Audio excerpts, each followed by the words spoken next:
serve as a minister in the Greater Manchester area in a place called Springhead, but I am originally from Lisburn. And I guess like many of you in recent days and weeks, I've been learning to adapt, change and mould my life in light of COVID-19.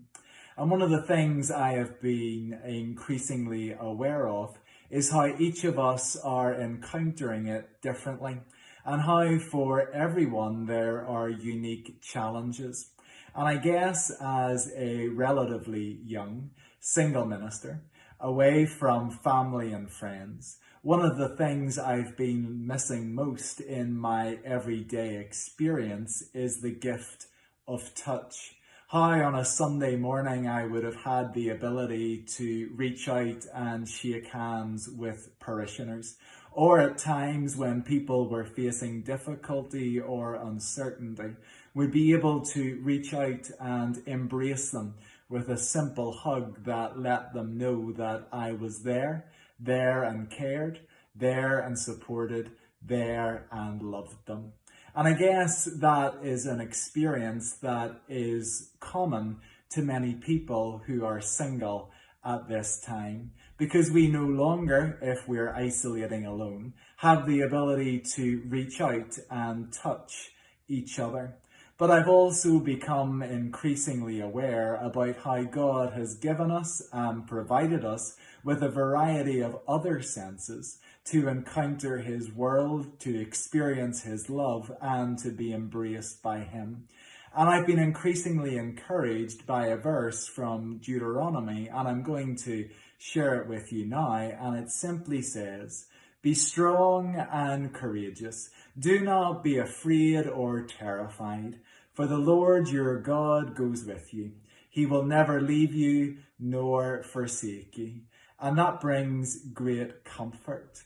And I suppose as I've been reflecting on the sense of touch, I've been reminded of the story of Terry Waite, who was sent to a country by the Church of England to secure the release and rescue of 4 hostages, and how in the process of doing so he found himself taken hostage and imprisoned. And he shares the story of how when he was away from home, isolated, alone behind bars, in his prison cell one night, a fellow prisoner sensed that sense of isolation that he was encountering and reached out, touched his hand and held it for a moment or two. And Terry shares the story of how that touch changed his experience. And I'm reminded how when Jesus was involved in his earthly ministry, people reached out and touched him, and he touched them at the point of their need. But touch wasn't the only sense that Jesus appealed to, because Jesus was in the business of appealing and restoring all the senses. And so as a single person in recent days, as I've encountered creation on my one outdoor exercise a day, I've discovered that how the sense of touch has been replaced by a variety of others. How I have been able, through the gift of sight, to see things differently than I used to encounter my world and notice things I never took the time to before. Flowers springing from the ground, the cherry blossom, the dawn on the horizon, the gift of sight replacing touch. But as I have seen things, I have also smelt things. The fragrant, sweet perfume of spring springing up all around me. How that perfume has invaded my nostrils and encouraged me to encounter the world in a different, fresh and new way. I've also opened my senses to the gift of being able to hear the bird song in the morning, and how without fail their melody rises and wakens me from my slumber. The gift of being able to hear the world in a different way.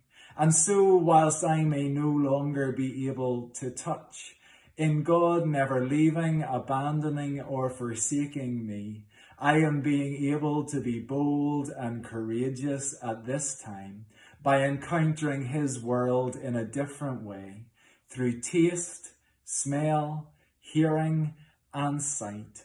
So can I encourage you today that you can be embraced by God, embraced by the wonder of his creation at different times at this time, and to know that in light and in spite of COVID-19, he is always there, always caring, always loving, always accepting, always embracing, always welcoming, and always letting each of us know that he loves us beyond measure, and his embrace